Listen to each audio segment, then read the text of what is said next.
Everything functional? Functional? Hell yeah. Function? Functional? What? Holy shit. Oh, damn. Okay, I'm finna start it. What is up, Eggy Wegg Nation? Welcome back to another episode of the podcast. It's me again, Mass, joined by my lovely friend, Henry. Hello. This is the 8th episode, I believe, or 7th? I don't know. It's I like lost track. Yeah, I can't remember. I'd It's say probably it's like like the 7th or 8th. it's the 6th, This right? is the 6th. No, it's the 7th. Fuck, hold on. Clockwork, Donnie Darko, Old Boy, Apocalypse Now, Hot Fuzz. Solaris, Hot Oh, Fuzz. fuck, yeah.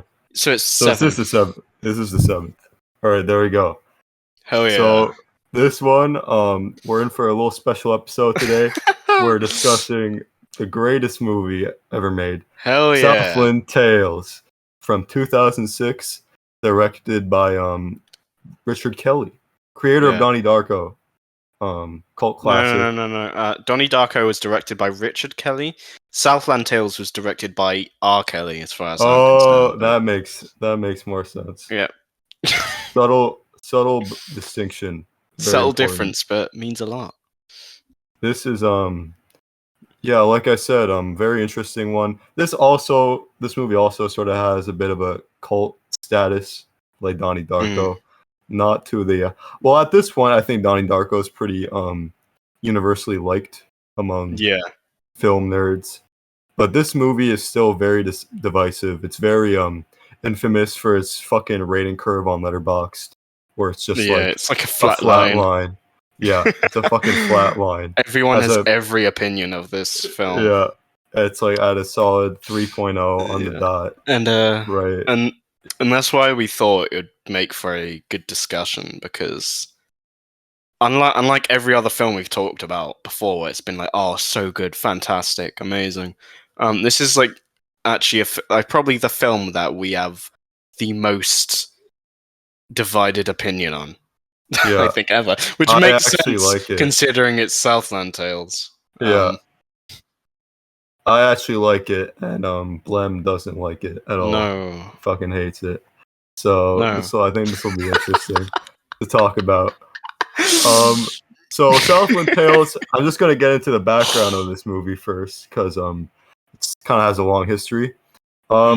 Southland Tales originally started as a satire on Hollywood and sort of poking fun at action, like American blockbusters, and it sort of inflated into this like unrecognizable collage of ideas. It just turned into this fucking monster. He started writing it before 9/11, and it came out in 2006. So I'm not surprised it ended up as bloated and like trying to tackle every single thing, because he had 5 years to write it. Yeah, this movie is about like everything you could possibly feasibly think of, basically. Everything everywhere all at once. It literally is everything everywhere all at once. And it was fucking panned at Cannes, because it premiered at Cannes Film Festival in like 2006, and basically Richard Kelly got like this huge budget for his movie, huge comparative to Donnie Darko, at least, because people recognized him after that first release, and they're like, hey, okay, let's give this guy an actual budget. And the budget was $17 million, and Richard Kelly, the fucking gross he made was $375,000. So, which is hilarious. Flop.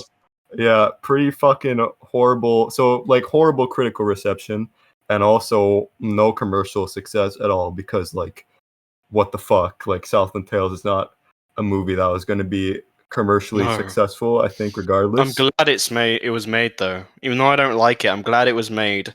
Yeah. I love those types of movies like Southland Tales, and to a lesser extent, something like Beau is Afraid or Babylon, like something that was never going to make its money back, but they were just allowed to be made and just let the creator express their vision. No, exactly. If I can say anything about Southland Tales, it is so passionate. Yeah, it sure is. It's a lot of passion in there. It's so much passion. And even the people who don't like it, I think, can agree. Even if they think it's a train wreck, hell, even I think it's a train wreck. But it's like a spectacular train wreck, you know what I mean?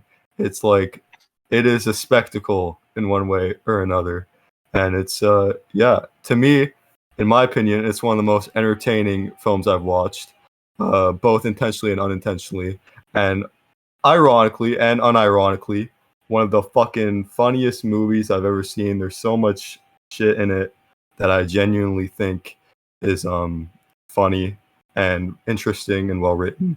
I know not everyone has that same stance. Yeah, I don't find it. I thought there's the first time I watched it, I think I laughed a total of 0 times, and I might have laughed twice on rewatch. That is insane. And I do not find it entertaining at all. I find it frustrating and boring.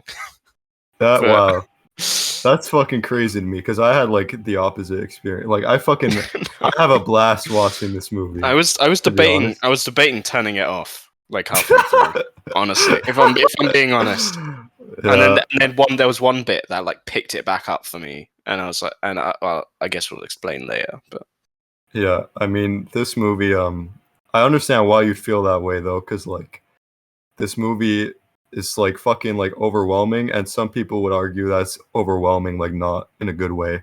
Because I know you like overwhelming films. It's not that bothers you. Yeah, it's just this movie has so much going on. Yeah, I mean, my favorite film is Fear and Loathing.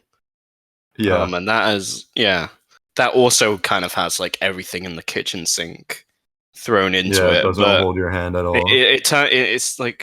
It's really just the execution I have a massive problem with. Yeah, I get that. I personally, I guess I better actually explain what Southland Tales is. Yeah, I would not be able to explain it. So, Southland Tales is, even describing what it is tricky, because not everyone agrees on what the fuck it is. But it's it has 5 main characters. Yeah, I classify it as a comedy, right? Or at least a dark comedy. It's a satire, and basically a satire on everything that was going on in America in 2006. The plot involves this action star named Boxer Santeros, who is related to the senator of Texas, and he's involved in this massive conspiracy, basically. Southland Tales takes place in a dystopian world. It's World War III. There's a lot of there was terrorist attacks. Fucking nuclear attacks in Texas and all that stuff. And because of the war going on, there's a sort of monopoly going on with energy resources, and this company called Trier, I don't know how the fuck to pronounce it, sort of have this monopoly over energy resources through their energy source called Fluid Karma, which is it's basically using the energy provided by the ocean's currents to create energy. And it also comes in the form of a drug, which is can be used to to some pretty interesting effects, as seen later in the movie, with even a musical number from fucking Justin Timberlake, which is something else. But basically Boxer Santoros and another army officer, Roland Tavener, are involved in this conspiracy because Trier sent them through a time portal caused by a rift in the 4th dimension because fucking hell. Because of Fluid Karma. And this creates an effect where it creates a double, creates a double from the future and the past. Dwayne Johnson gets split into 2. Roland Tavener gets split into 2. That's maybe the part I hate most about it. Out of everything, it's tackling everything in the kitchen sink. No, they just had to top it off with a bunch of fucking confusing time travel, dimensional sci-fi bullshit that makes no sense, at least to me. And it just, oh fucking hell! And it's just like there's too much. It should have been. I know this. If this was made today, it would be a limited series. I don't think that was really possible in 2006. But yeah. No, there is like a lot of fucking content in this film. Even though I do like the movie, I think it probably like just a film format wouldn't have been the best medium. And that's the interesting thing, because there are like graphic novel prequels that give you more context as to like what's actually happening and gives you more context to this world. The story was too long, so they had to have prequel novel, like graphic novels. And it's like, at that point, it's like, why is it a movie in the first place? That is one thing I also not quite sure about either, to be honest. I do think like it doesn't really inhibit my enjoyment of the movie that much, because I still liked it like even without reading the comics. I just think it's like kind of just quite frankly like a dumb idea to have these graphic novels set up to fully grasp everything that's going on in the movie. It's just there's a better way of doing it. I do respect Richard Kelly for like obviously being ambitious and shit. It's just like a lot to ask, kind of. But yeah, regardless, I still like the movie, despite not reading the comics. But we both read the comics. Before after watching it. Yeah, I actually read the comics before rewatching, so I'd have a better understanding of what was going on. And to be fair, yeah, like my second watch was a lot more clear, and to be fair, and it gave me a much clearer, like, it made it a lot clearer, like my stance on the movie. And honestly, it was not in the movie's favor. I'm gonna be honest. Okay. Yeah, I didn't read the graphic novels before watching it. I watched it twice and then read the comics after. So as to that front, I can't really say much. But like I was able to look back on the movie in hindsight with some extra context and be like, oh, okay, that's what that means, and this is why that happened. Stuff like that, which was kind of cool. But despite that, I don't think the comics.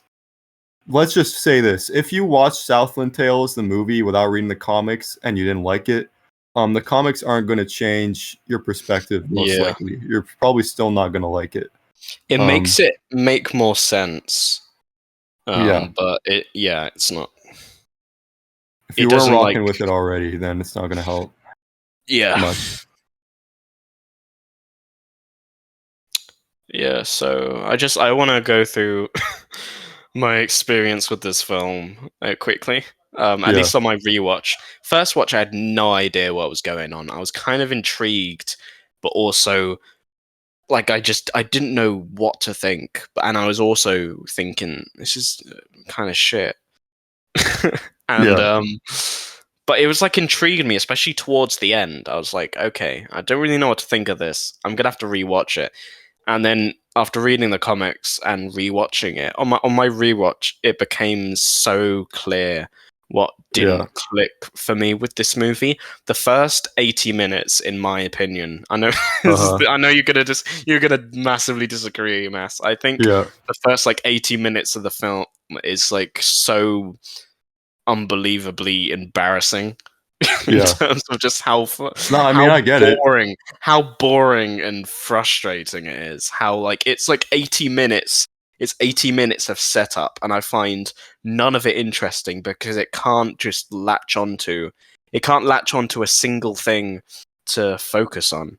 And I find it so ridiculously like frustrating. And in some parts it's like comical how ridiculous it is. Like there's one scene I wasn't sure if it was supposed. This is kind of going on to the humor. There's one scene I wasn't sure if it was supposed to be funny or not, but it's like fucking The Rock and Kristen Now like at the big house with the Trier people.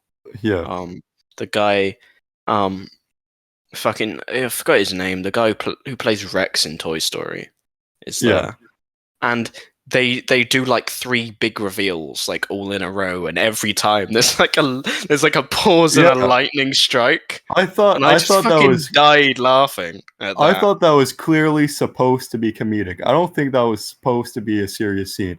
And okay. I don't know, because I'm not sure. I'm not sure about that because it takes it completely serious, but afterwards, instead of just moving on, it goes through this long kind of moody bit where like the Rock is in his car, and so is like Rex from Toy Story, and like there's just like dramatic licensed music playing, and it made me feel like it made the tone really confusing for me. I found the tone to be all over the place.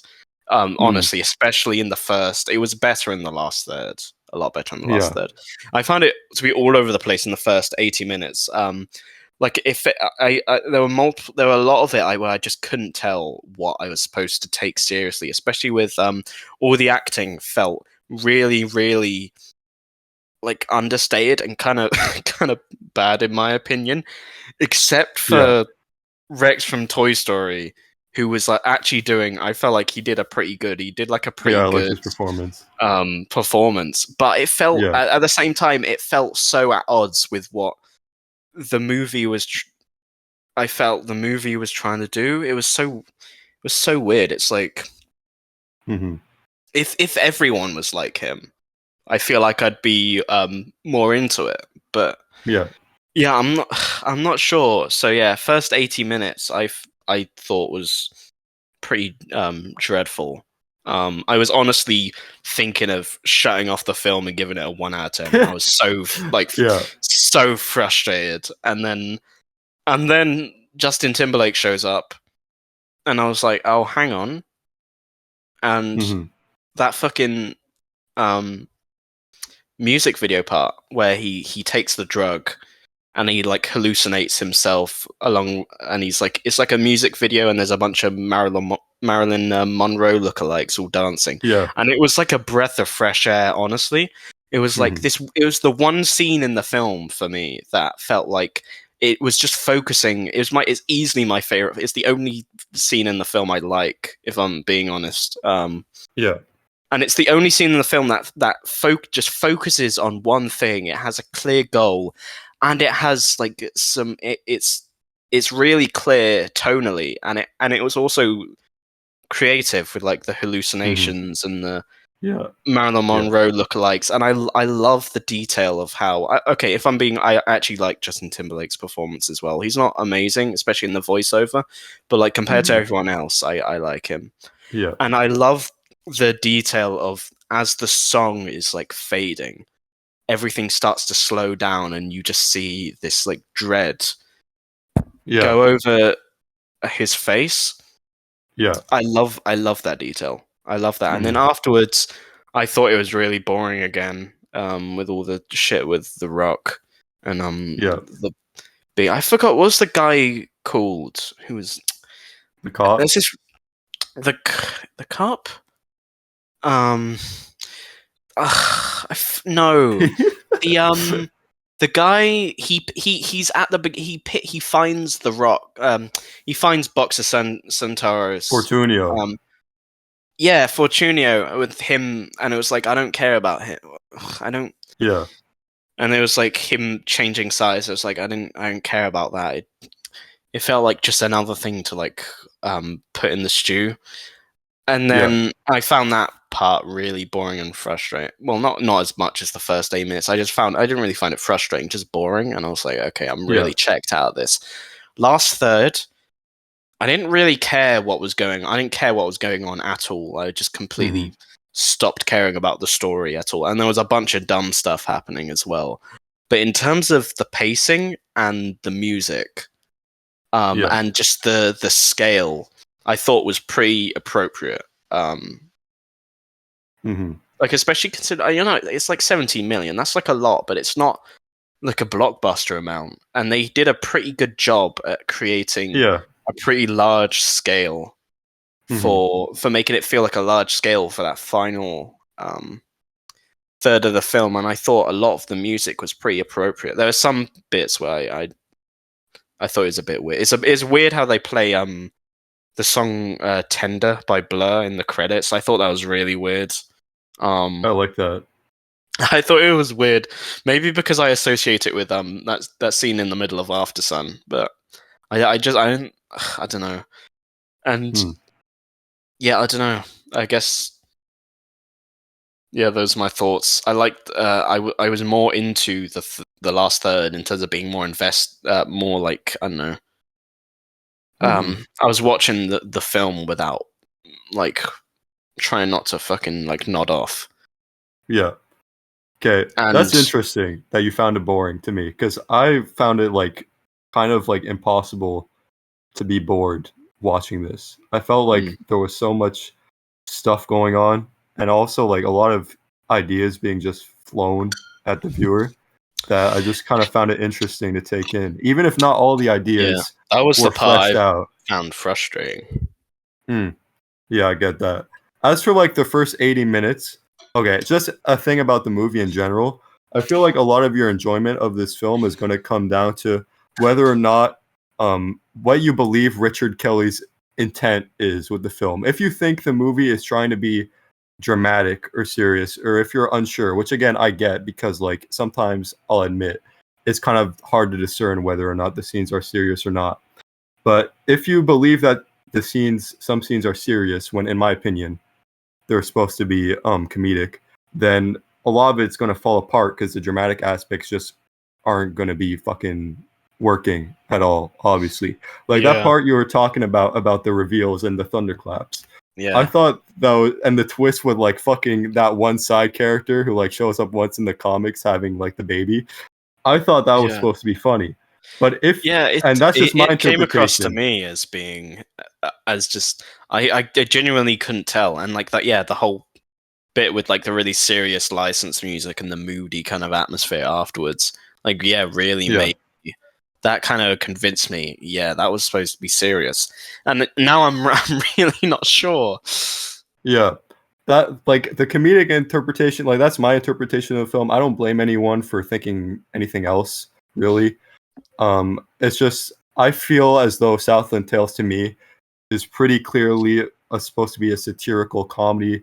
That's what it was described as from the very beginning. I don't think you're supposed to be taking it super seriously the whole way through, especially in the first half. I think the first sort of 80 minutes is where a lot of the funny sort of satirical elements come into play. Like I like how the movie sort of depicts the American people as kind of like empty-headed or stupid. Like the whole scene with the neo-Marxists trying to portray Roland Taverner as a racist cop. Yeah, I thought it was really funny how after Roland Taverner says the N-word, one of the neo-Marxists are like, "Oh, I could believe he was a fascist, maybe, but not racist." Like shit like that. I feel like it's sort of trying to paint them as, oh, they don't even know what these buzzwords really mean. They don't know what these words actually, what their definitions are. Because if you're a fascist, obviously you're you're kind of a racist. Like those things kind of go hand in hand with each other. And I think stuff like that has just aged well, considering even looking at like social media now, like fucking like Twitter and stuff. People use these words really without context, without understanding what they mean. You see that shit all the time. And Southland Tales has a lot of cool stuff poking fun at the America at that time that I thought was just like really interesting. Yeah, maybe this is just a me problem, but I feel like I have a really hard.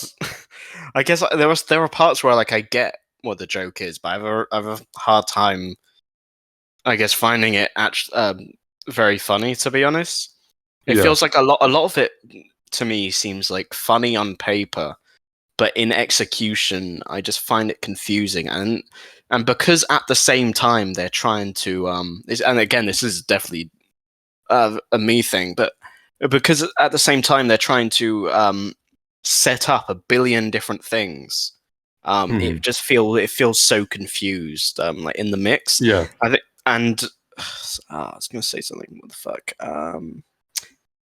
Yeah, and what you said there actually reminded me of this scene. This isn't really a spoiler. I know you haven't seen the film yet, but this isn't a spoiler. But in the new Barbie film, Yeah. That's because that film says a lot about society. Society.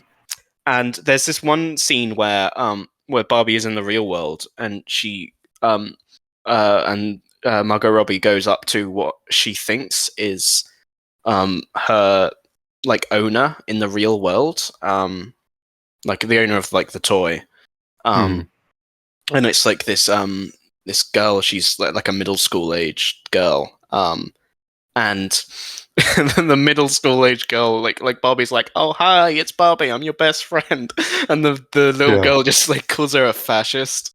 That sounds awesome. And I don't know. I feel like something like that kind of gets across. I don't know. Yeah, I get where you're coming from, but like with that, I kind of immediately clocked what they were going for. I guess because I mean, Barbie is a lot less complicated than Southland Tales. Yeah, there is. That's the thing. That's the thing. Like Southland Tales has a fuck ton of shit going on, and not all the ideas are fleshed out, and it's very opaque because of the amount of shit that's like actually going on. So I can I can get how some of it may not click with everyone or may not make sense to everyone, or some might just think it's like pure bullshit and just call it a day. And I can't blame them because the way it's presented is so jarring. And quite frankly, a lot of the ideas are incomplete and aren't fleshed out because of the amount of shit that's there. But personally, I think like because of how confusing and sort of convoluted the movie is, and it inadvertently adds to the charm for me. I think it is like a ride. It's a very interesting ride. I feel like it's super entertaining. And it being so confusing and convoluted sort of inadvertently helps it because I think the movie is sort of trying to portray the chaos of living in America at that time and people being constantly paranoid and not really understanding the full grasp of their situation and what's going on.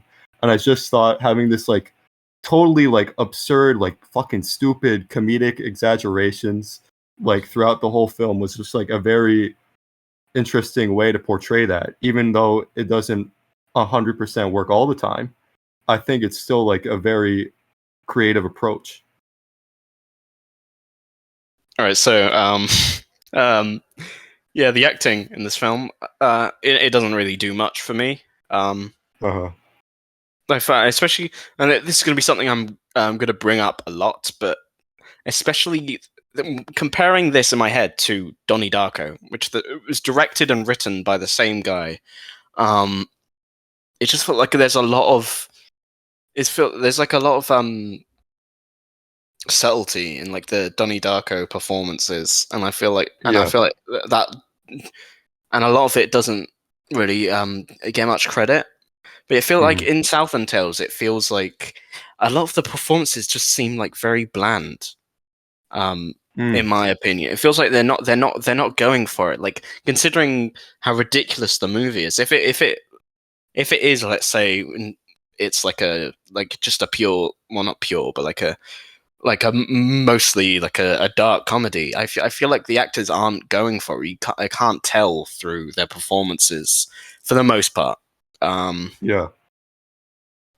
Mostly, I can mostly tell through.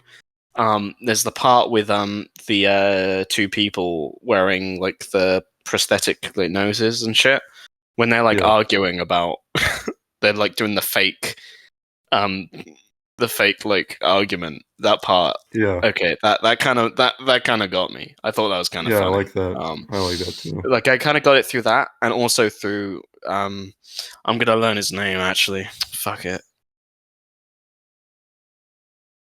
Wallace Shawn, his character, even though, in my opinion, he's not really in many funny scenes.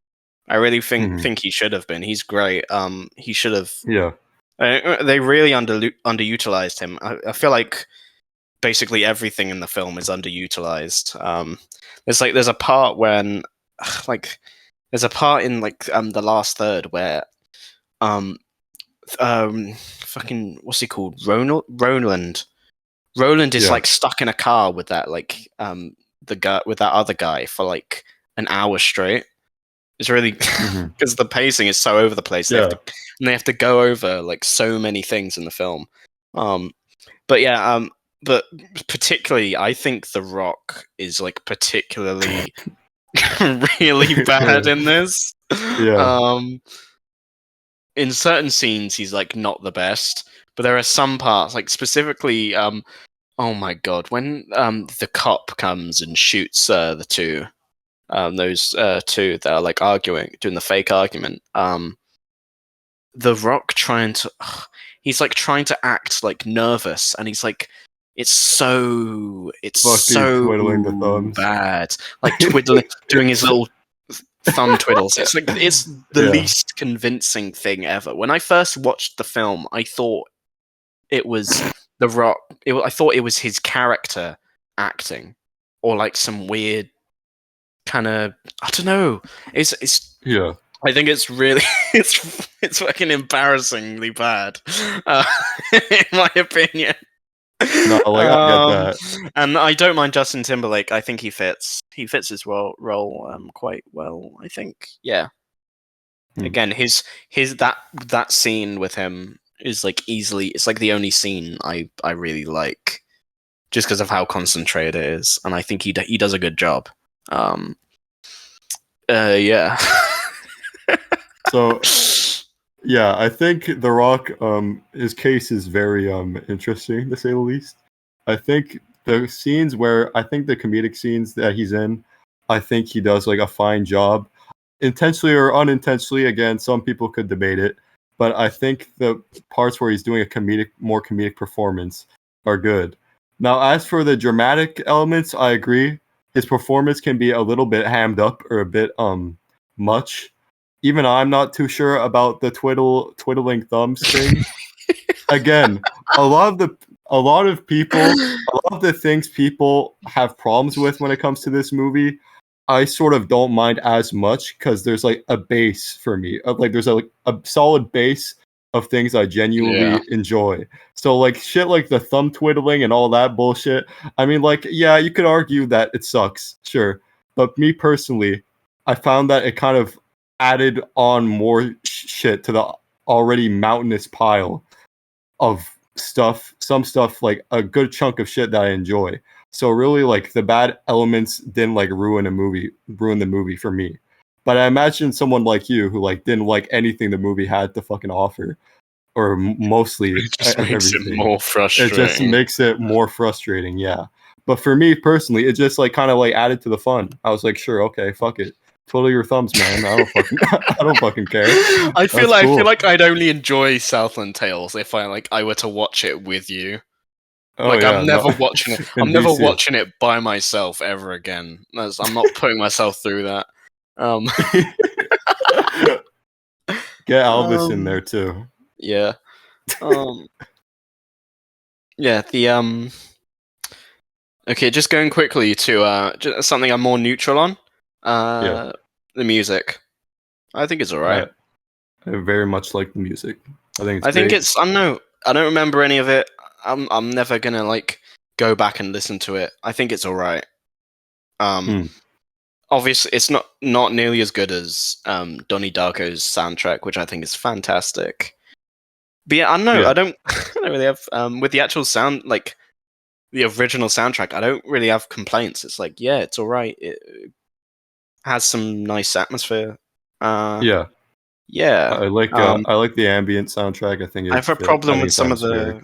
Sorry, I have a problem with some of the license tracks. I feel like some of them don't really fit, and some of them are really nice, like mood pieces.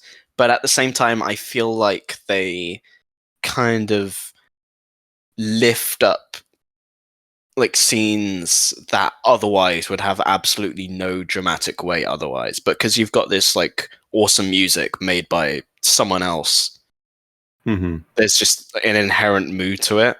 Specifically, I mentioned before that I love the music used in that the scene where they're like going back from the mansion, and there's like Wallace Shawn in like his car and The Rock driving and all that shit. Mm-hmm. And there's the lady with like, she's holding like a ball or something. I can't remember.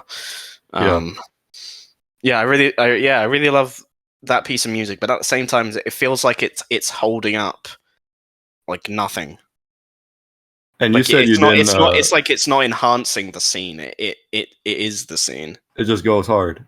Yeah. Yeah, it just kind of You said you didn't really care for "Tender Is the Touch" in the credits.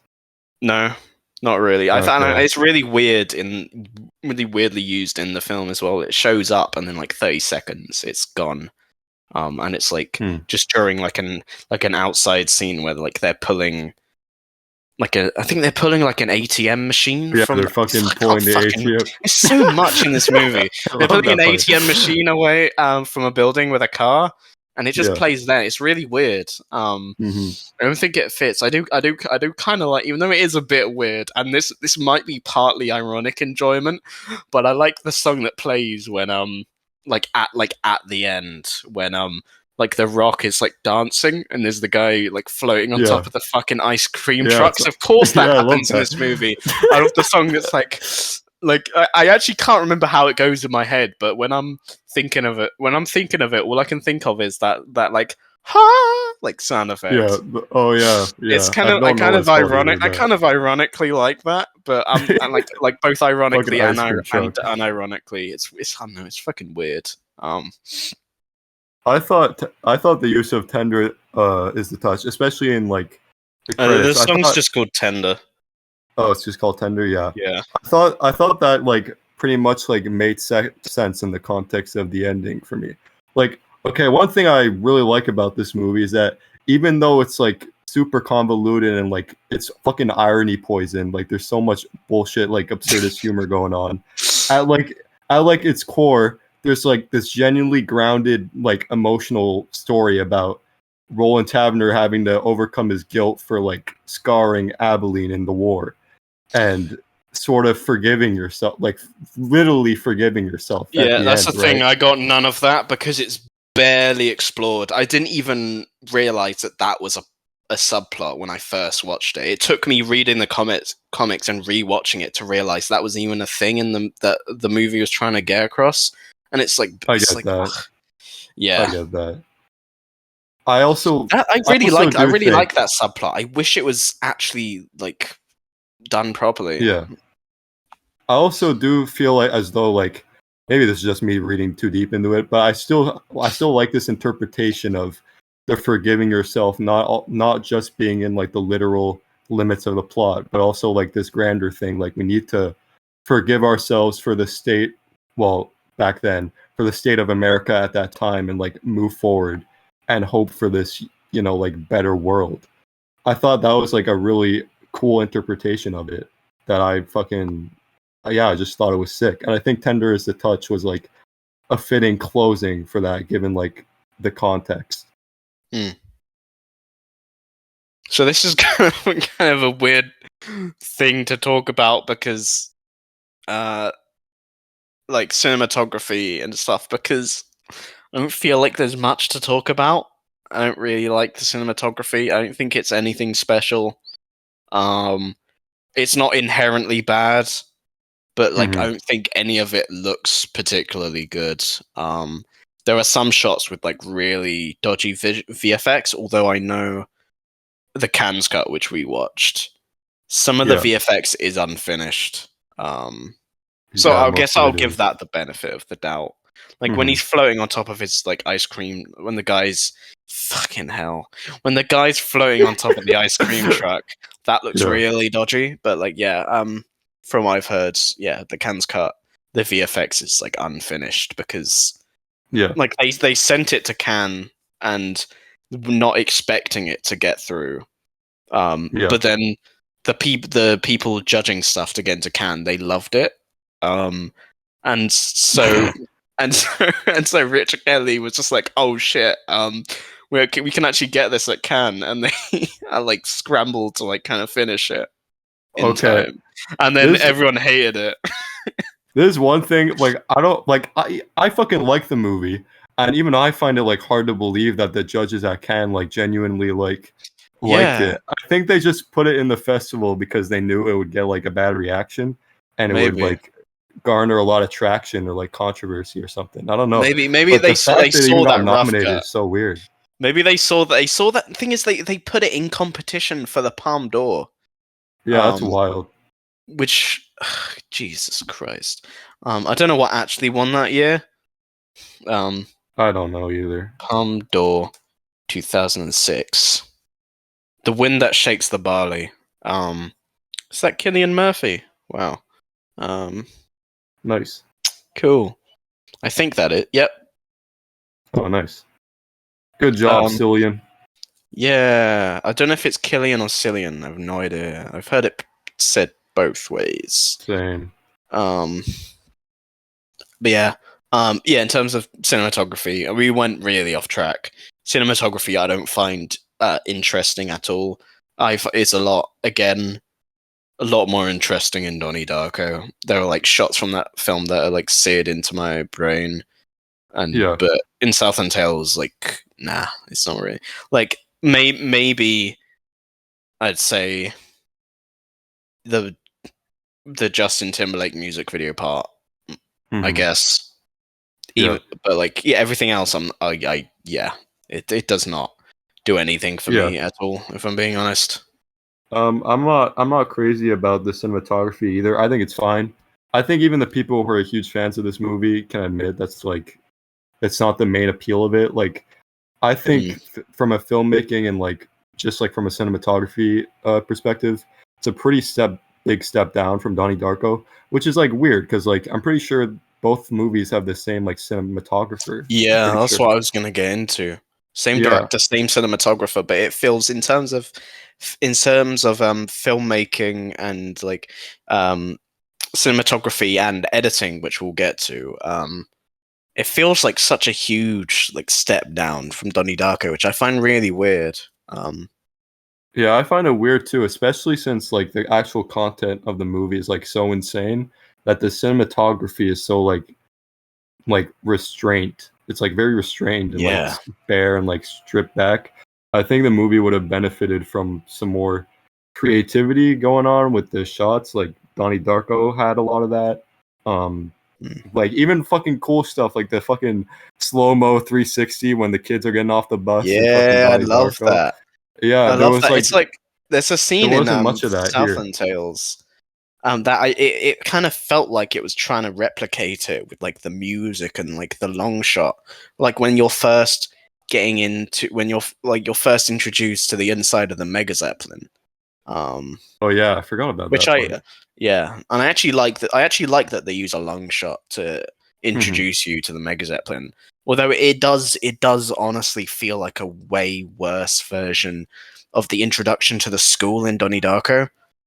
Yeah. Like not only is like in Donnie Darko, it starts off with that weird like rotation as like they hop out of the bus and then they go in to the school and it's like following different characters and it's cool and you got the the sick music and it also like introduces a lot of that's the first time you see a lot of the main characters in Donnie Darko in that one shot. It's really cool. And then in Southland Tales, like it's cool that they did a long shot, but it's kind of just like a straight line.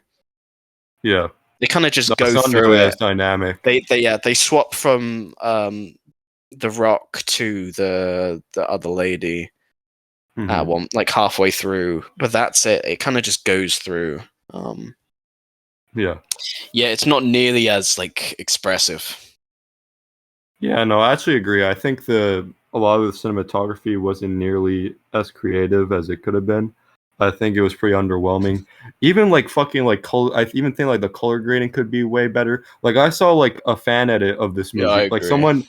someone I literally saw like a fan edit of this movie. Like someone like merged the theatrical and like Cannes cuts and like did a new color grade of it.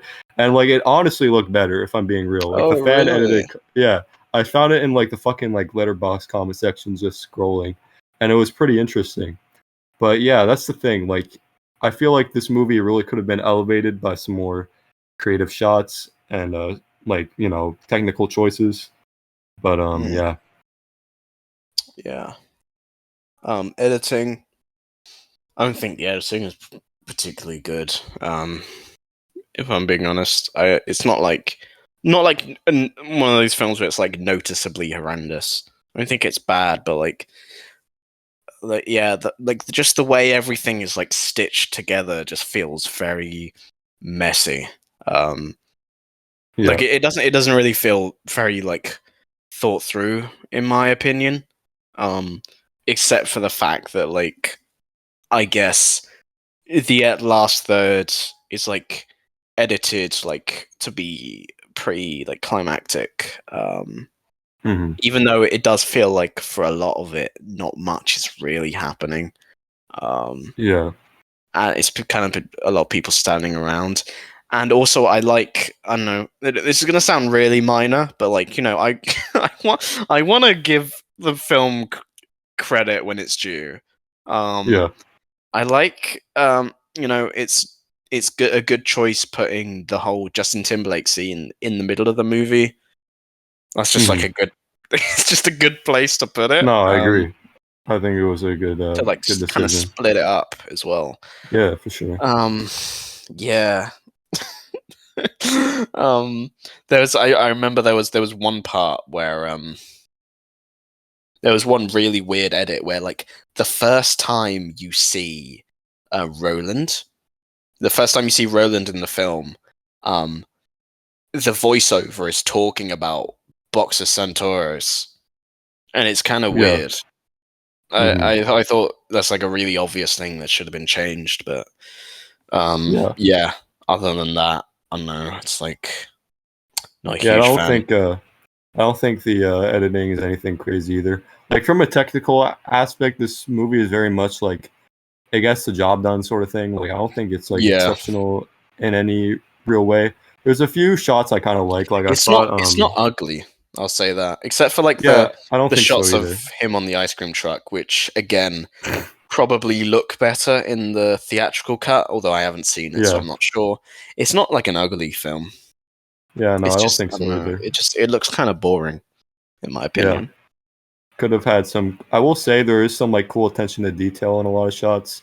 I do like how there's sort of graffiti everywhere, all these like posters of Boxer fucking plastered on the walls. I do think there's like some cool sort of world building going on with the attention to detail in this film. I do think a lot of like we both said, like a lot of the technical aspects could have been pushed like harder. But you know, it's whatever. It doesn't like ruin the film for me, but it could have helped for sure. Yeah. The production design for me, I like the reoccurring posters. That's always cool. But in terms of a lot of the production design, specifically like the Marxists like hideout, it kind of feels like the rest of the movie where it's just throwing shit at the wall and seeing what sticks. Kind of. Yeah. I'm not like a huge. I'm not a huge fan of it, but like it's not like the most egregious thing in the world. Yeah. In my opinion, it's like it's whatever. Yeah. I liked most of the production design, to be honest. I thought the world for the most part, pretty lived in. I do agree that not all the images sort of like gel together coherently a lot of the time, but I do find it still like interesting for sure. So I don't think it was bad. Yeah, there are certain films, like I think the one that always comes to mind is like Taxi Driver, as like a film that does world building fantastically, where like in every shot, all the people in the background and feel like they're actually like living there. I didn't really get that much. I didn't really get much of that from this film. But yeah, I don't know. It's fine, I guess. I do want to talk about something that does kind of intrigue me about this movie. I don't think this aspect alone, like this thing alone, like makes a good movie.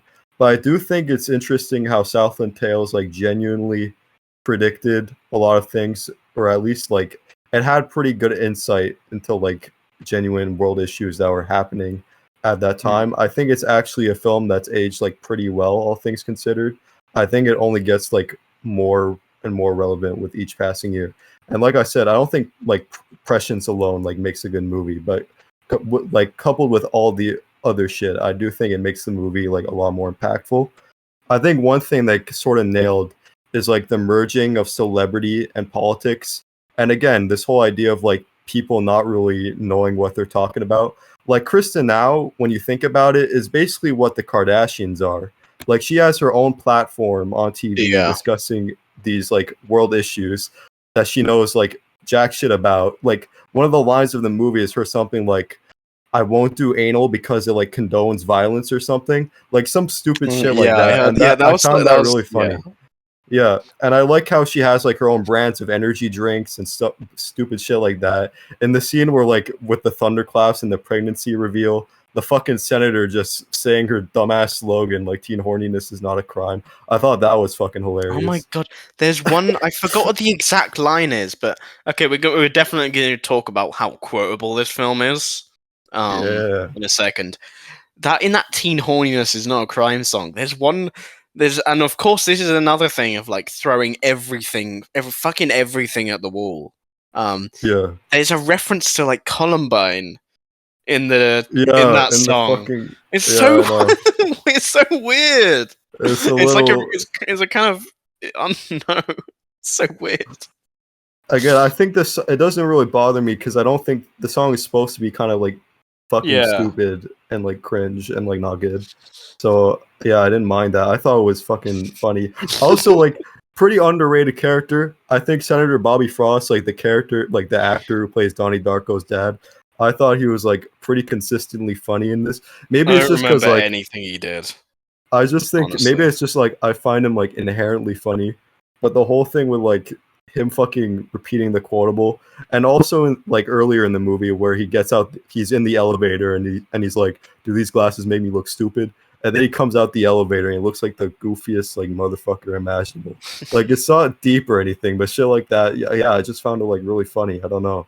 That's like this movie's humor is kind of like my shit, which I guess says a lot about me because like fucking I didn't laugh at many of Edgar Wright's films, and those jokes are like amazing. Those films are hilarious. That's the thing. I find those jokes films are like amazingly written. Hilarious. Especially Shaun of the Dead, Hot Fuzz, and Scott Pilgrim specifically, I think are absolutely hilarious. But I'm not saying they're unfunny or badly written. Like I enjoy a lot of the jokes. It's just like I find myself like admiring and like respecting the jokes more than like laughing at them, I guess, because I'm a dumbass. But, you know, that's how it be. Fucking Richard Kelly making a dick joke and like talking about like thermonuclear baby farts. That's just like funnier to me. Okay, I find Donnie Darko really funny though. That's the thing. Yeah. So, okay, whether you consider this a good or a bad thing, Southland Tales is very quotable. A lot of lines that, in my opinion, are fucking stupid. That fucking I'm a pimp, and pimps don't commit suicide. Yeah, that was fucking sick. That's man. like, of course, that's a meme. It's fucking stupid. There's Krista now. No one rocks the cock like Krista now. I kind of like that, to be fair. There's there's definitely other. Oh yeah, this is the way the world ends. Not with a whimper, but with a bang. But with a bruh. Yeah, with a bruh.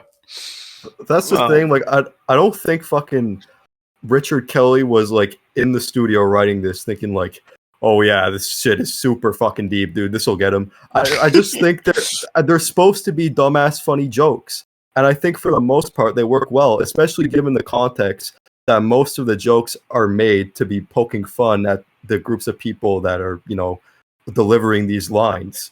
I don't think like I don't see that as like a bad thing. Yeah, I get that. I don't get that from the movie.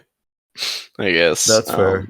That's fair. Yeah, the film as a whole, it's really Like whether you like it or not, it's really funny to like kind of like poke fun at. Yeah. It's like, so funny to to clown on. Because there's like nothing like it. Like, what the fuck are you supposed to like even make of it? It's so inherently memeable. Like it's like one of the most like funny movies I've seen, both like from the actual content and also just from like the story surrounding it and like what it is. It's like how the fuck did he get like funded for this? Like, what the fuck? It's like me watching Southland Tales is like me watching it. I'm like completely straight face, and then and then me thinking about Southland Tales. It's fucking hysterical. I'm a pimp, and pimps don't commit suicide. Nobody. I mean, nobody rocks a collar. Christian now. Nobody. Wayne Johnson. We're gonna talk about the car 6. Oh yeah, that's very important. I love the car 6. That's my second favorite part of the film. There's an animation of 2 cars having sex. And in the rearview mirror, it says things are just as big as they appear. Yeah, that was awesome. And it's basically making fun of car ads and like adverts in general for being like basically like dick measuring competitions. Yeah, and I do think like given the context of like the movie, like fucking literal porn stars like having political and like TV platforms, like it makes sense that a car ad would just be like 2 cars fucking, 2 cars porking each other. Yeah. Awesome. Fucking hell. I don't know what to say. There's a bunch of other fucking amazing quotes like fucking we're a bisexual fucking nation living in denial because a bunch of nerds. I love that part. Fucking what else was there? The fucking Europeans ruined the American Indian orgy of freedom or something. That was another amazing one. Oh my god. So yeah, there's a bunch of quotables that'll stick with you forever. It's amazing. Just a gold mine. I like soy-faced and clapped when the main character from number 1 documentary showed up. That was crazy, dude. And when he gets run over by the car. That was my Avengers moment. Yeah, that was like my Brian Griffin moment. When he gets run over. I was like on the floor, crying. No, Brian! No! Brian, no! Brian, no! You've given me a wonderful life. Yeah, Southland Tales. A bit interesting, thought-provoking, inspiring. 2 out of 10. I'm gonna give it. I'm gonna give it a clean plate award. Oh yeah. You know, those stickers they give in like primary school when like you finish all your food on your plate. Participation award. You get a clean. No, not even that. A clean plate award. That's what I'm gonna give it. I think it's interesting, thought-provoking, inspiring. 8 out of 10. Great movie. Richard Kelly, please come back. Please make more movies. I'm begging you. Oh, yeah. He said in 2021, he said he'd be interested in making Southland Tales a franchise. And he said he wanted to bring back the original actors. And all I'm saying is good luck. That's never happening. You are not getting The Rock back. That's never happening. 1, he's the highest paid actor in Hollywood. 2, he is so strict with his contracts and like what movies he can be in now. Like no way is he getting The Rock back. Especially also, considering he said he Southland Tales. Also he said he's wanted to like do a bunch of shit. Richard Kelly. So like, fuck knows what he's gonna end up doing next. I hope he ends up doing that Rod Serling biopic because I do genuinely think he's like, if anyone's going to direct that shit, like I think he's the right man for the job. Like if you think about it, his movies are like a lot of like all his movies sort of have that. Well, I haven't seen the box, but like both these movies sort of have that element of like blurring reality and like fantasy. And I think considering what the Twilight Zone like is and what Rod Sterling sort of embodies, I don't know. I think that'd be like really fucking cool to see. I'd love to see that. I want Richard Kelly making more movies, even if he just keeps making Southland Tales for the rest of time. I still want him making more movies because there is nothing else like it. There was no other filmmaker like Richard Kelly. He has a vision and he does what he wants, and even if he goes into fucking like 17 million trillion dollars in debt because of it, he'll do it. And like, say what you want about Southland Tales, but the man is proud of it, and that's cool. That's really cool. He fucking managed to make Southland Tales. Who the fuck gets the chance? No one gets the chance to make Southland Tales, and he did it. And in the process, he got dumbasses like me to like it. So you know. Yeah, and lost $17 million. You know, but he made it. Yeah, woo. Fucking did it. And he made like $3 million in profit with the box for compensation. So like, you know, just another like what, $10 million more dollars. It's not that bad. Yeah, I mean, it's not his debt; it's like the studio's. Yeah, no, he's chilling. I think it was Sony who distributed it, so they've probably made their money back by now. I'd think. Fuck, I've always wondered, like, with cases like him, like, how is he sustaining himself? Like, I guess he still has money from Donnie Darko, and he's also like writing a bunch of shit behind the scenes. I'm guessing, but like, still, that's crazy. Yeah, he hasn't made a movie. He produces stuff as well. Yeah, I checked on his like, I checked. He's produced quite a few stuff. Producing is like a big. From what I've heard, it's like a really good way. If you're already in the industry, it's a really good way of getting money. Yeah, because well, I mean, to be fair, you have to kind of put your eggs in the right basket. Right. Like, assuming he's like produced successful movies, then you know. I guess that's how he's been staying afloat. Yeah, for sure. A lot of successful directors, like especially like people like Scorsese, produce a lot of movies, just because, well, one, it gets original films funded. Spielberg does this a ton as well. It's especially back in like the 80s, but like it gets original films made, and also it's kind of just like, you know, if the film does well, you'll get a bunch of fucking money. Yeah, it's beneficial, like, kind of regardless. Yeah. So, no, I can see that. But I hope he like does return to directing at some point. Like, I hope he does as well. Like, it'd be interesting. Yeah, for sure.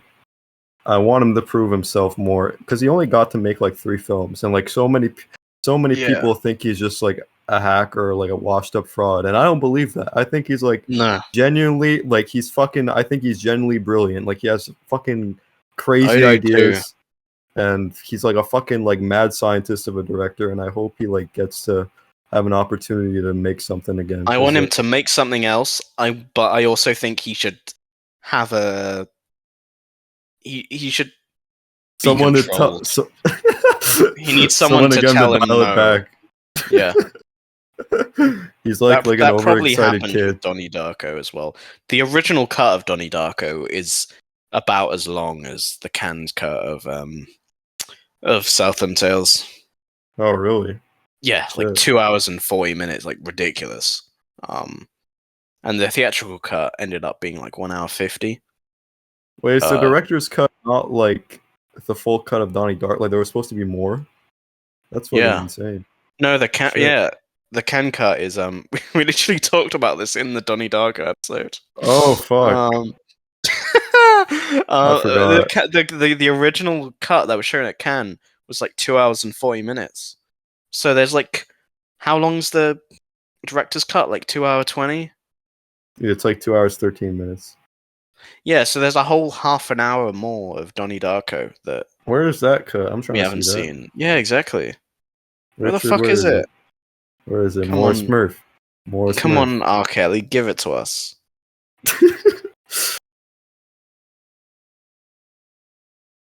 Right, that's about it. We already gave our scores in that Yeah. fucking stupid little section, so We've that's done a what it little is. outro. Yeah. Eggy Wegg out. I'm an egg, and eggs don't commit weggy side. Yeah.